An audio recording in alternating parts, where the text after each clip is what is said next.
I mean, they're legend now. You know, I mean, she's one of the people that they put on is just like, holy fuck, that's a train wreck.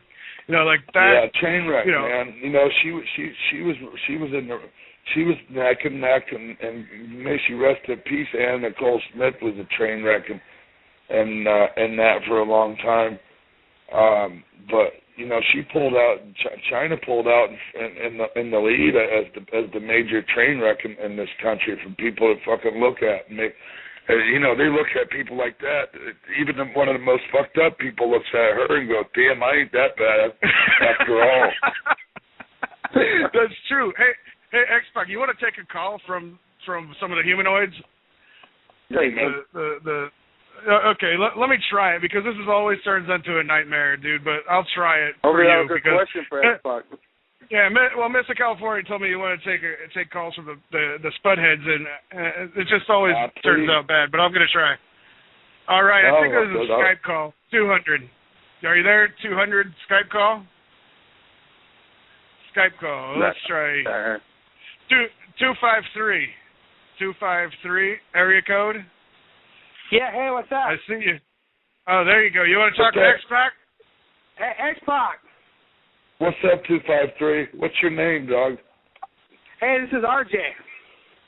RJ, what's up, man?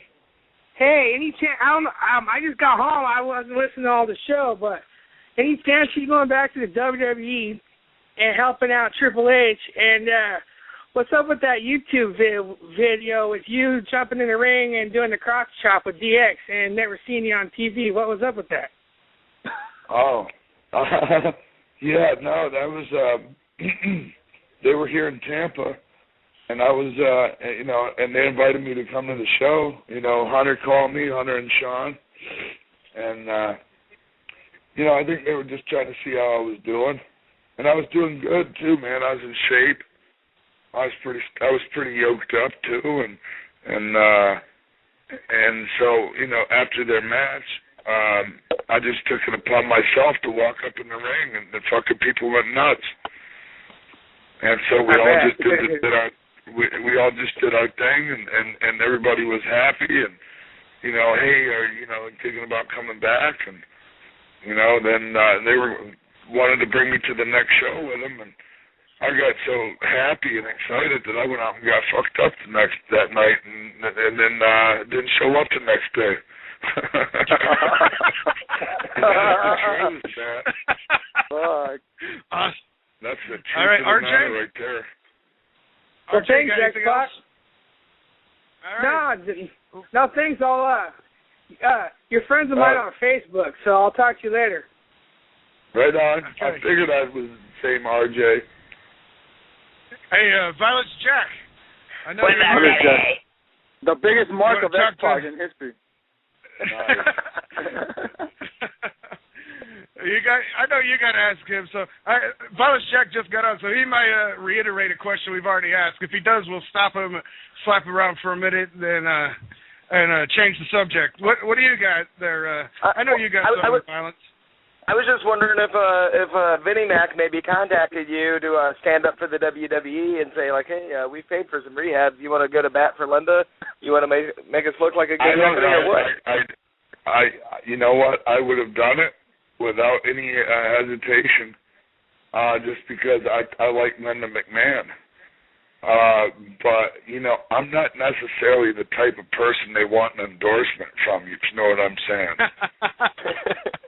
So, you know what I mean? Which is kind of stupid, because there's a lot of people like me out there that vote, and you know, the word has it that she spent $100 for every vote she got. You know, and that's a lot of fucking money. I think that might actually be an all-time record for the amount of money per vote that was spent in an election. And I feel bad for them, you know. But I mean, I don't know. She's brand new to politics, man, and you know, she's not a political insider, and they play dirty, man. You think wrestling's dirty? Fucking A, man. Politics, bro. I know politicians, and they I mean, they're some dirty motherfuckers, and And I don't know. I just think her strategy might have been wrong. I think she oversaturated herself in the area, man. Every time you turn a TV on, the commercial was, you know, there was Linda McMahon, you know, and I just, whoever came up with the ad campaign, some of the commercials really fucking sucked. You know? But she would have been a fine senator, I think, for a Republican. Now going in a different direction, though, you know, we never focus on anybody like Linda. We often bring up, you know, like Vince's casting couch and you know the allegations of him, you know, sleeping with female referees, and, you know, Pat Patterson's notorious casting couch. Does Linda McMahon have? Does she have like some you know, after the guys get done, you know, like hanging out with Pat? Does she ever like, hey, send the good ones to me, or have you ever heard of that? Well, you know, I mean, she deserves one if she wants one. You know, I mean, after all the years of you know, of putting up with Vince's shenanigans, you know, if she wants a little strange talk on the side, why not?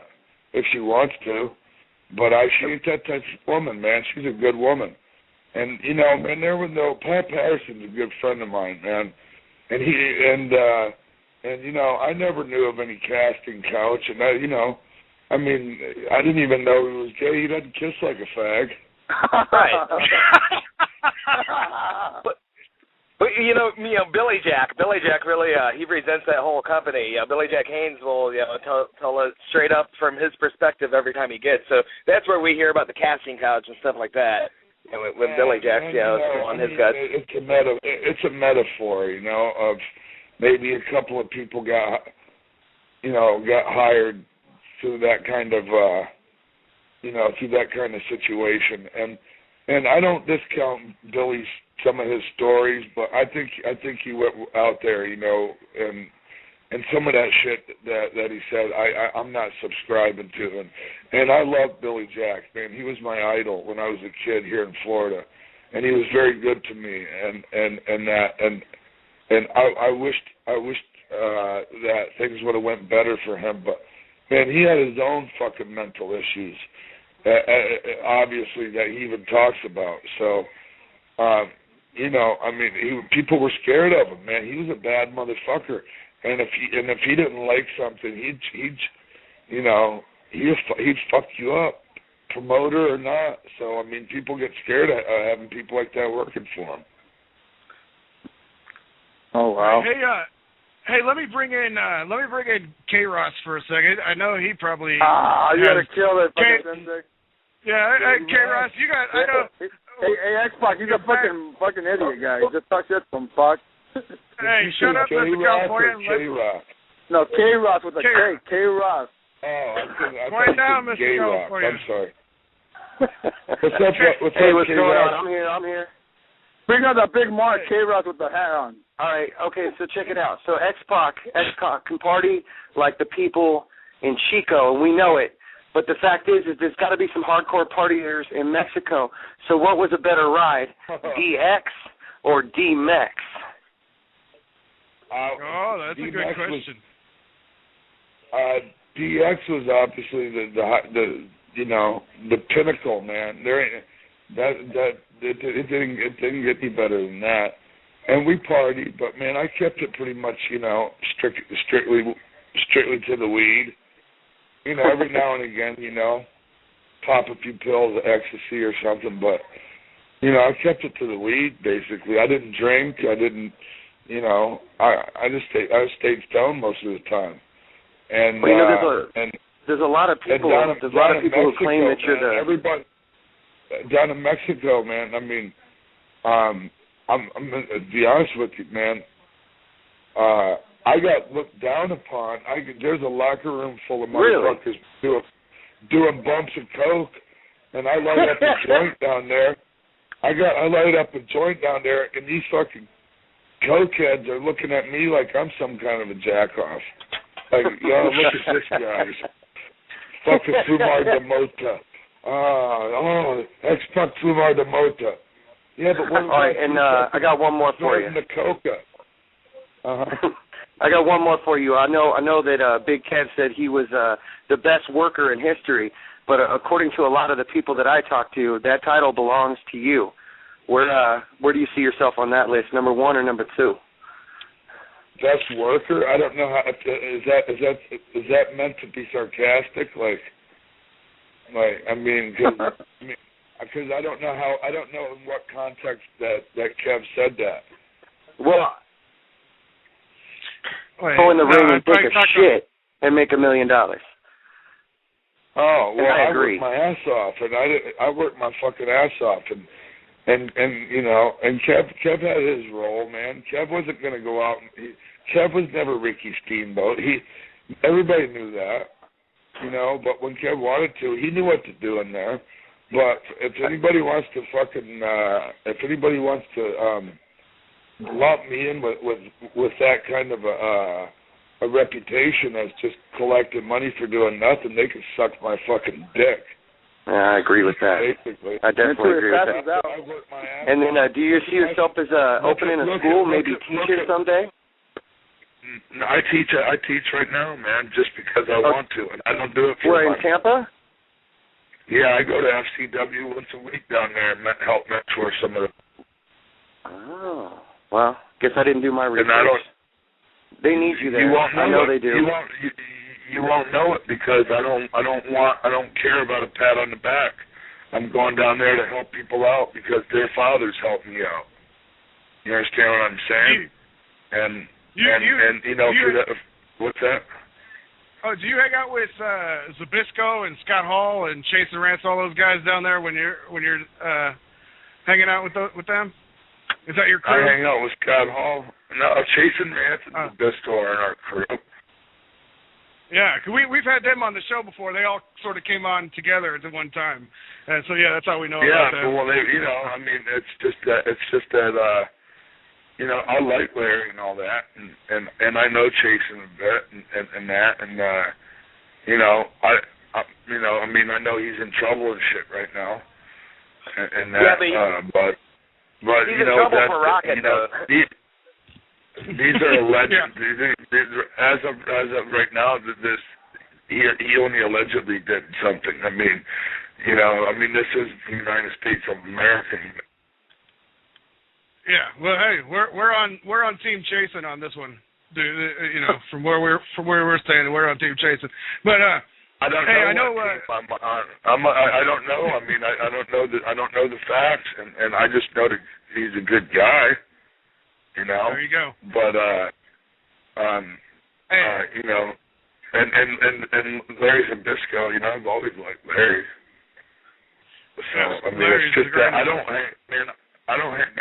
they live in Orlando and I live in St. Pete, and I just moved back here this year after being in Mexico for 3 years. All right, and what's going on with TNA? Is there going to be anything else with you and TNA coming up, or is that ship sailed? You never know what. What? Check. Hello. I'm still here. Bounce check. Oh, okay. I'm here. I can't.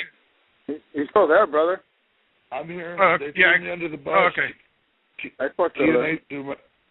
TNA threw me under the bus, man. They told everybody I know showed their pay-per-view because I was fucked up, basically. Now, they worded it real carefully, but basically that was the implication. And they knew I wasn't going to be there for over a week and a half. Yet they still led people to believe I'd be there. And there were some people that actually liked me and are fans of mine that weren't very happy because they bought the pay-per-view and then I wasn't on it, you know? And they knew I wasn't going to be on it. And, you know, that was bullshit. And I was pretty cool. I thought I handled that pretty cool because I could have gone and then and gotten really upset about that. And I'm not pissed. I mean, I just thought it was very, it lacked a lot of class. It didn't show much class on their behalf. Professional. Right. Hey, Violence Jack, X-Pac is telling us. Bullshit. X-Pac was telling us about he's got a documentary he's working on. It sounds like a big production with a bunch of Legends. people in it. And Now, how long? Is there a website where anyone can look at this thing or check it out at all that you know of? No, man. It won't. I don't think it'll be released until the first quarter of next year, and it's not going to be a webcast thing, man. This is a real thing where they're going to be, they're going to be playing at, movie festivals like Cannes and shit like that, and Sundance Film Festival, that type of shit. It's going to be, a real fucking documentary. Now, it's nothing against the internet and all that, because I fucking love me some internet. But these guys have been working on it for 2 years, and they're it's serious business, man. Hey, X-Pac, I got a question. Let me ask him a question, Sensei. I'll ask you a question about. Did you hear about that Kip James saga thing? What do you think about it? Since Billy Gunn's one of your good friends, did you hear about that? What happened? The Kip James saga, when a girl fucked Billy Gunn's life and pretty much just destroyed her because of his wife, all that shit. Some girl in Canada, he was dating like a mistress. Did you hear about all that? Oh, with the where she recorded the conversation. Yeah. Shit. What'd you think about that, man? Yeah, I heard it because I do the Cowhead show here in Tampa, and they played it for me, and they were asking me to guess who it was, and it took me about a minute, man. I knew the voice, but as soon as he said "God damn," I knew it was Billy, and I said, "That's Billy Gunn." That's Billy Gunn, he said. And then we called him up, and I mean. He didn't really, in that recorded conversation, he's not a dumbass. He didn't really bury himself. He didn't give her. It wasn't like he said, "Yeah, I'm in love with you. Yeah, I've been fucking you. Yeah, da da da." He just kind of led her around the path, and whatever. He's doing fine. She didn't fuck his relationship up. I mean, there might be some heat there. But I think Billy's fine from all that. It could be any bitch. Shit like that. So speaking of shit that happens online and rumors and stuff, before Triple H ended up in WWF with you, and Savage was still there. Is there any truth to the Savage Stephanie McMahon rumor that floats around? How could I possibly know? Unless I was a fly on the wall. I highly doubt it. I'm not buying that for 1 second. Not for 1 fucking second. I've never heard anything from anything reliable. It just ended up out there as a theory, and I thought, well, that's pretty fucked up. And it gives people something to talk about and speculate about, but.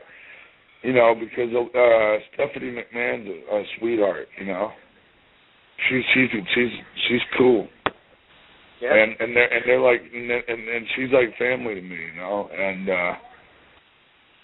and I don't know, people, she's always been cool. I never heard any. I don't think anybody would have the fucking balls to go after Stephanie except for Hunter. And that's just because he don't do any drugs. He doesn't drink.